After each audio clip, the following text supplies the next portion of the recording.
అందరికీ నమస్కారం.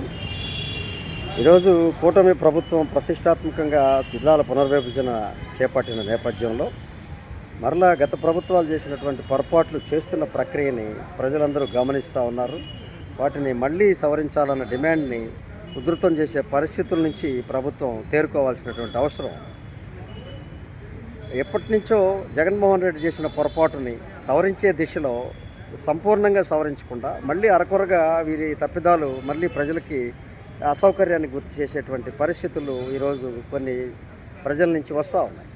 దాంట్లో భాగంగా ప్రకాశం జిల్లాలో మార్కాపురం జిల్లాని ప్రత్యేకంగా ఏర్పాటు చేస్తున్న నేపథ్యంలో దానికి కూతవేటు దూరంలో ఉన్నటువంటి దొనకొండ, కురిచేడు మళ్ళీ ఒంగోలులో ఉంచడాన్ని ఆ కొత్త జిల్లాగా ఏర్పడిన మార్కాపురం పరిస్థితికి శాస్త్రీయంగా విరుద్ధంగా ఉంది.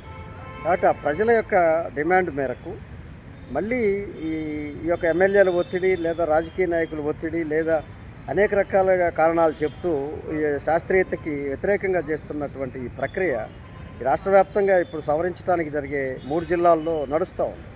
కాబట్టి దీని మీద ప్రజల అర్జీల కంటే కూడా మీరే ఈ ఎమ్మెల్యేలు, ఐఏఎస్లు, ఈ యొక్క గ్రూప్ 1 ఆఫీసర్స్గా ఉన్నటువంటి మీరందరూ గత 3 ఏళ్ళుగా పడిన బాధని, ప్రజల యొక్క అసౌకర్యాన్ని గుర్తించాల్సినటువంటి అవసరం ఉంది.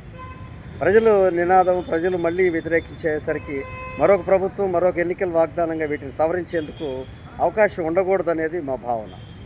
తప్పనిసరిగా ఈ యొక్క ప్రకాశం జిల్లా మార్కాపురం జిల్లాలో జరుగుతున్నటువంటి దొనకొండ, కురిచేడు అలాగే దర్శి కాన్స్టిట్యున్సీ వీటన్నిటిపై సవరణ చేస్తూ అలాగే ఈ మార్పులు చేర్పుల్లో ఉన్నటువంటి మిగతా ప్రజల అభిప్రాయాలకు అనుగుణంగా వ్యవహరించాలని చెప్పి కూటమి ప్రభుత్వాన్ని మా పర్యావరణ పరిరక్షణ సంస్థ కోరుతా ఉంది.